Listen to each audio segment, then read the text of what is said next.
It began with the sound of boots, hundreds of them, pounding the frozen ground outside her village. Anna had just lit the small oil lamp, the only warmth in her one-room home, when the trembling started, not from her hands, but from the earth itself. She knew that sound. Soldiers. But 200 of them? In this forgotten corner of war-torn Europe? She clutched the coarse bread crust in her hand, the last piece her new husband had given her before disappearing into the dark. A husband she had known for less than a day. A marriage born not of love, but of survival. The night before, she had stood in the shadows of the ruined church, shivering in her thin dress, listening to a man in a tattered uniform whisper the vows neither of them truly meant. The ring was a loop of copper wire. The gift, half a loaf of bread.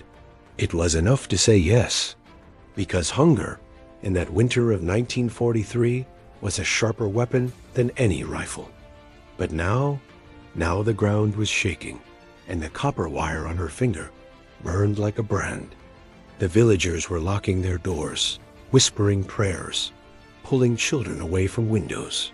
Anna didn't move. She stared at the open door. A shadow appeared. Not her husband, a commander. Behind him, rows upon rows of soldiers, their eyes locked on her small home. What had he told them? Why had they come? And why was her name the only word on the commander's lips? The commander's boots stopped just inside the threshold. His breath steamed in the cold air, mingling with the faint smell of gunpowder clinging to his coat. He didn't remove his gloves, didn't offer a greeting, just stared at her. The kind of stare that made her feel like she'd been measured, weighed, and already found guilty. Anna's heart pounded against her ribs. The bread crust in her hand trembled. She wanted to ask what they wanted, but her voice caught somewhere in her throat. "You are the wife," he said finally. Not his wife. Not the soldier's wife.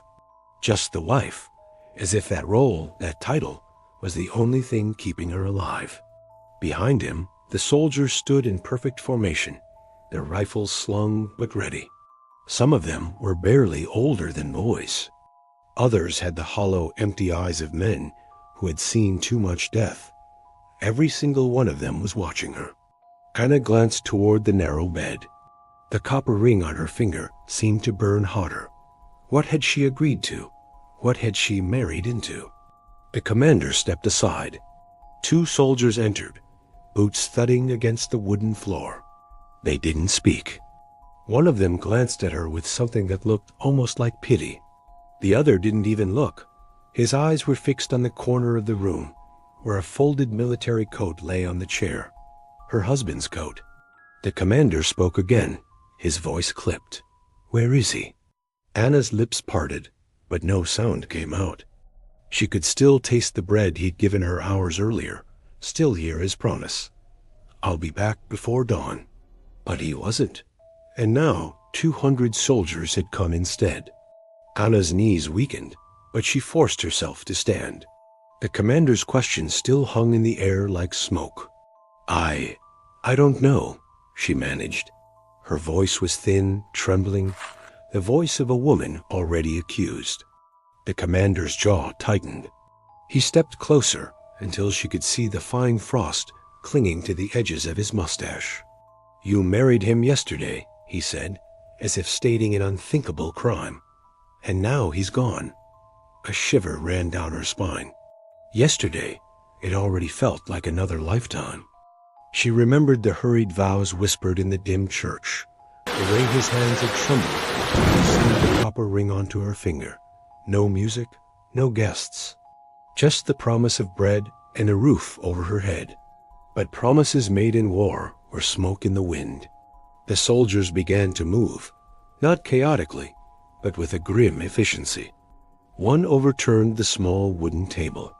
Another opened the cupboard and swept its contents onto the floor. Dried beans scattered like tiny bullets. "What are you looking for?" Anna asked, her voice cracking. The commander didn't answer. Instead, he motioned to a young soldier who produced a crumpled sheet of paper from his coat. He unfolded it and read aloud, in a voice that was almost too steady. The words were not in her language, but she recognized one name, her husband's. The commander took the paper back. "Your husband," he said slowly, "is wanted for more than desertion." His eyes bored into hers. "He carries something, and until we have it, you are our hostage." The word hostage hollowed her out. The air in the room thinned, pressing against her chest. She realized then, marrying him had not saved her from hunger. It had delivered her into the jaws of something far worse. Outside, the sound of boots shifted in rhythm, soldiers moving to surround the house. Snowflakes swirled in through the open doorway, melting into tiny drops on the floorboards. Anna's mind raced. Where had he gone? What was he carrying? And why had he chosen her, a poor woman with nothing, to be the wife he left behind? The commander barked an order, and 2 soldiers stepped forward, blocking the doorway. The rest fanned out through the small house, their boots thudding against the creaking floorboards. Anna stayed rooted to the spot, her hands clasped so tightly they ached. She tried to keep her breathing quiet, steady, but her mind was screaming. One of the soldiers began pulling apart the bedding on the small cot. Another pried up loose floorboards near the hearth. The sharp sound of wood splintering made her flinch. Then she noticed something strange.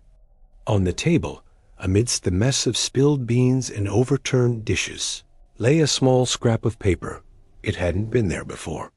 Her eyes darted to it, but she forced herself not to move, not to draw attention. The commander's gaze swept the room like a predator's. "Search everything," he growled. "If she hides it, she dies." The soldiers moved faster now, tossing chairs, pulling clothes from the small chest. The room smelled of dust and cold air, the bitter scent of wet wool filling her lungs. When one soldier passed behind the commander, Anna seized her moment. She shifted toward the table, pretending to steady herself against it. Her fingers brushed the paper. It was folded twice, damp at the edges. She slipped it into her sleeve. Moments later, the commander turned to her again. "Tell me where he is," he said, "and I'll spare you the cold tonight." Anna met his eyes and said nothing. If her husband had left her this note, it meant he trusted her, or it meant he'd just given her a death sentence. When the soldiers finally left the main room, spreading the search to the small shed outside, Anna unfolded the paper inside her sleeve. It was not a letter. It was a map, but the ink was smudged, and there was no destination marked, only a single hastily drawn symbol in the corner. A circle. Inside it, a cross. Her breath caught. She'd seen that symbol before, etched into the old wooden beams of the church where they had married. Suddenly, the storm outside seemed less dangerous than the one closing in within these 4 walls.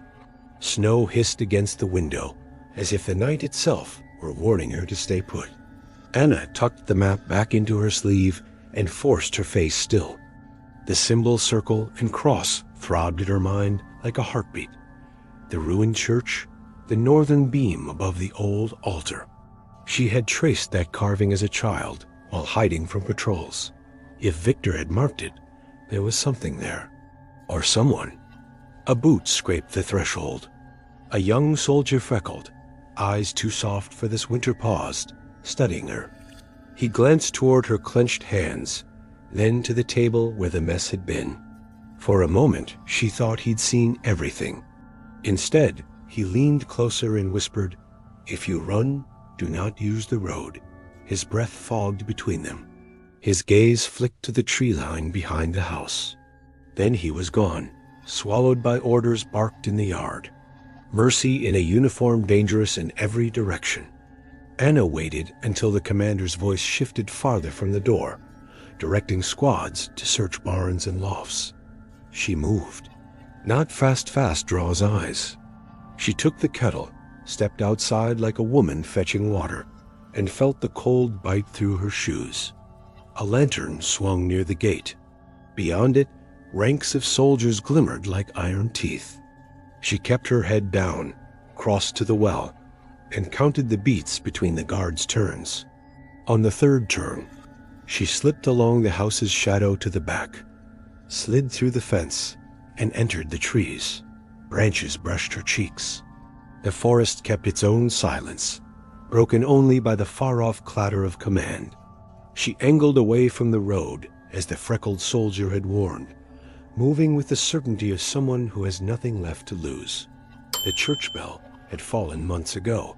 The tower was a jagged tooth against the sky.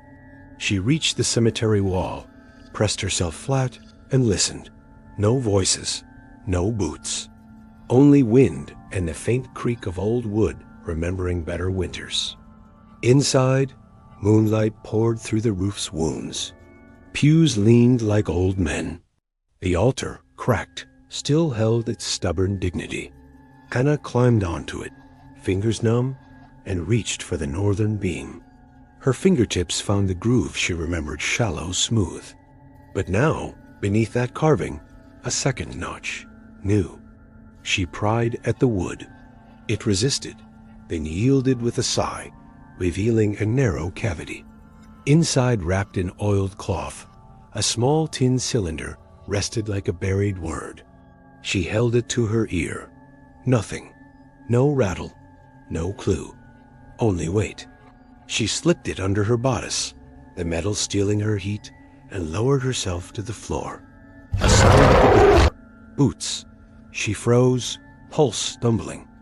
A silhouette filled the entry broad shoulders, cap tilted low. Not the commander. Different stride. The figure stepped in, lifted a hand in a gesture meant to call. "Don't run," a rough voice said, accented, careful. He moved into the spill of moonlight. Victor. He looked older than yesterday. A bruise shadowed his jaw. His eyes were tired and wild at once. "You found it," he said, not as a question. "Good." He glanced toward the door, then back at her. "Listen, that cylinder, do not open it. If they take it, names die. Families die.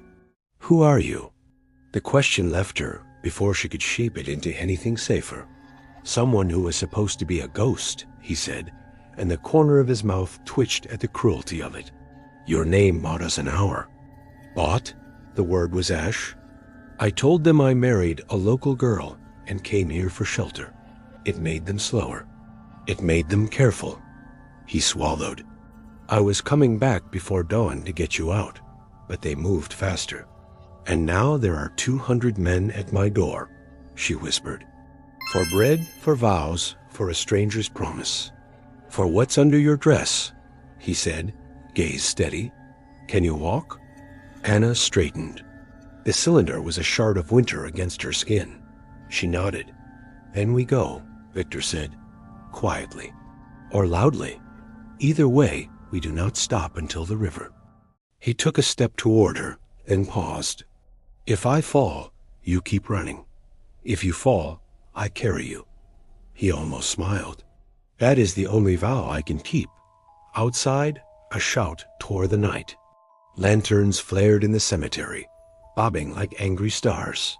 The church's broken door sighed in the wind, and Anna realized the choice had already been made the moment she closed her fingers around the map. She tightened the shawl, touched the copper ring, and followed the man she had married for bread into the teeth of the dark. They kept to the dead rows in the ditches where snow gathered like secrets. Voices combed the fields to their left. Metal clinked, dogs yelped, and faltered in the cold. Victor knew the gaps between patrols, the way hunters know a herd's paths. Twice he dragged Anna down as lanterns fanned the dark. Twice she felt the ground breathe with the boots of men who would not hesitate if they found her chest warm with hidden metal. At the crest of a small rise, the trees thinned and the river showed itself, a long bruise under ice, winding past the sleeping mills. Mist hovered low. The far bank was darker, denser, the kind of cover a body can pray for. Victor crouched, scanning upstream and down. "They'll block the bridge," he said. "We take the water." "The ice will break," Anna said. It wasn't fear. It was plain truth. "It might," he answered. "So we step where it sings the least." He pointed, the edges where snow had drifted shallow and reeds knifed through. "Follow my footprints exactly." Shouts rose behind them closer now, angrier, a pack's voice. A flare scratched the sky red. Time, once a long winter road, snapped into a narrowing corridor. Victor stepped onto the ice. It complained, low and uncertain. Anna followed, her breath a thin fog ribbon, her heels searching for his flattened marks. The cylinder pressed cold into her sternum, a reminder that she was no longer just a hungry girl in a ruined dress. She was a line in a ledger she could not read. Halfway across, the ice spoke in a higher pitch. Victor froze, hand outstretched. He crouched, listening. "Left," he whispered, guiding her toward a slender spine running diagonally. Her foot slid, found purchase, slid again. Behind them, a lantern's glow brightened through the trees. Orders cracked. A rifle bolt clicked like a clock's final second. A shot slapped the river, sending shards leaping. Anna flinched. Her weight shifted. The ice groaned and gave a little. Victor's hand caught her wrist iron wrapped in frost. "Eyes on me," he said, voice somehow calm. Another shot. Closer. A third, angry and hurried, sparked off the ice to their right. They reached the last 5 meters. The bank rose, steep with frozen mud and roots like ropes. Victor climbed first, turned, and hauled her up, his boots digging for purchase. As her knees found earth, the ice behind them finally broke, a dark mouth closing where their footprints had been. The river swallowed their path whole. They ran, not fast smart. The forest on this side was thicker, full of places to become smaller than a breath. They ducked into a coppice of young birches, trembling together, listening as the patrol reached the river and spread, confused, then furious. Dogs whined at the fracture, pawed at the impossible crossing, and were dragged to heel by curses. Victor leaned close, his whisper a thread. "There's a safe house 2 hours from here. If we reach it, the cylinder lives." He hesitated. "And you?" "And if we don't?" Anna asked. She already knew the answer. "Then the war eats 2 more names," he said, not unkindly. But those names chose their ending. They moved again, lower now, the cold burrowing into bone. Somewhere behind, the commander realized the river had stolen his certainty. He would split his men, send them upstream to the mill, downstream to the ford. He would think like a man who owned the map. But the map lived under Anna's skin now, and maps sometimes choose their bearers. An hour later, exhausted and rimed with frost, they reached a stone cottage with its chimney dark and door half buried in snow. Victor rapped twice, then once, then twice again, rhythm as password. No answer. He tried the latch. It yielded. Inside, the smell of cold ash and the taste of dust. No fire, no blankets, no bread. Only a wooden box beneath the table and a single line carved into the doorframe. "Leave what you carry, take what you need." Victor opened the box. Inside dry wool, a flask, a stub of candle, and a narrow slot just wide enough for a tin cylinder. He looked at Anna. "If I place it here, it moves without us. We become ghosts again. And if you don't, then it dies with us if we fall." He waited, letting the choice become a weight they both could feel. Anna thought of the copper ring, the church beam, the freckled soldier's warning. Of hunger, and how it had taught her to measure value by days lived. "Leave it," she said. "Let the world that needs it find it." Victor nodded. He slid the cylinder into the slot. The box swallowed it with a soft, decisive click. He exhaled, shoulders loosening in a way she hadn't seen since the first minute in the church. "Now we run for ourselves," he said. "For no one's list but our own." Outside, a distant horn sounded 3 notes, then silence. the kind of signal that means close the hand. The commander had turned the palm of the countryside downward. They stepped back into the cold together, lighter by one burden and heavier by another they could finally name. The sky began to pale, a bruise healing into morning. Smoke smeared the horizon where the main road cut through the pines. Victor led them along a sheep track toward a low ridge. "One more rise," he said, voice frayed. After that, the woods thicken and the ground breaks harder to surround. A crack of brush. They dropped instinctively. A figure stepped onto the path ahead, rifle lowered, eyes alert. The freckled soldier. He looked even younger in dawn, like daylight had peeled the war off his face and left a boy. He raised an empty hand. "I am alone," he whispered. "They think you drowned." His gaze flicked past Victor to Anna. "Did you find what you came for?" Anna held his eyes. "We left what mattered," she answered. "So it can outlive us." He nodded once, a solemn man's gesture on a boy's bones. From his coat, he drew a small cloth bundle, thrust it into Anna's palm. "Bread," he said. "My mother would haunt me if I didn't give it." He hesitated, then added, "The commander, he is not a patient man. He will burn the empty house to pretend the search found fire. You must be far when smoke names you." "Why help us?" Victor asked. The boy's mouth pressed thin. "Because someone once carried me from a ditch and said I wasn't born to be a dog of orders." He stepped aside. "Go." They went. The ridge gave them a final look back, the village shrinking, a smear of slate roofs and thin chimneys. The river knifing through frost. The church's broken tooth, marking the place where vows had been hammered into survival. A smear of black rose smoke, just as the boy said, a lie to cover a failure. War was fluent in lies. By mid-morning, the trees opened to a narrow valley. A cart path cut through, rutted and familiar to no army. Birds argued in the hedges. Life, indifferent, rehearsed its old songs. They slowed for the first time, lungs raw, feet numb.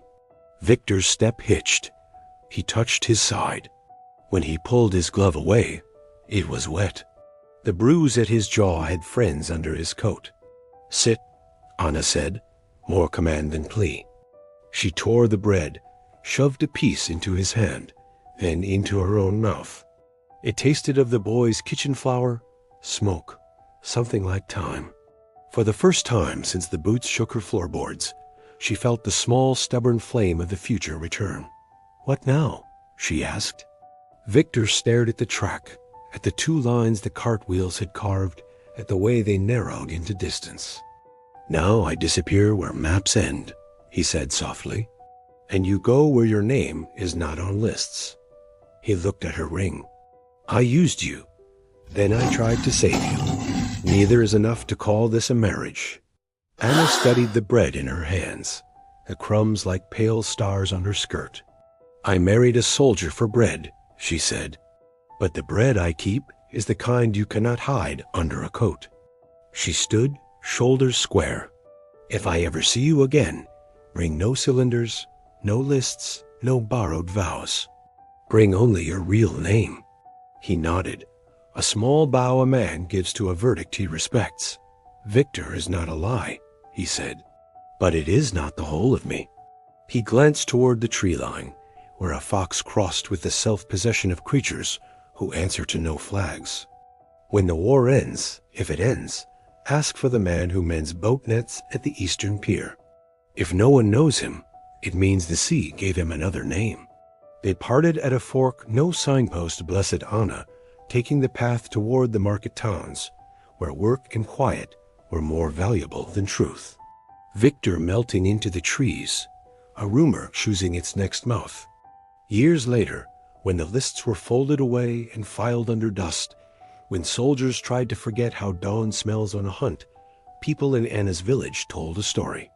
Not about 200 men at a poor woman's door, though that, too, had become a cautionary tale. They told of a winter bride who married for bread and learned that survival is a vow you make to yourself each morning. They told of a tin cylinder that traveled without footsteps and outlived the men who wanted to own it. On some springs, a woman with a copper ring visited the broken church, placing a small loaf on the altar where the beam still remembered a carving. She would stand there a while, listening to silence like a choir, and then she would leave, carrying nothing but her name. And on one particular afternoon, long after uniforms had returned to closets and children asked why the bell tower had no bell, a stranger at the eastern pier sold nets that did not break. He never asked the price of bread. He gave it away. When someone asked his name, he smiled the way a man smiles at the edge of a map and said, "Call me what you call a promise kept."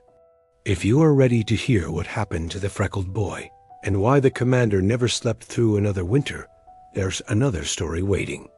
The sound of boots faded into the distance, swallowed by the snow and the wind.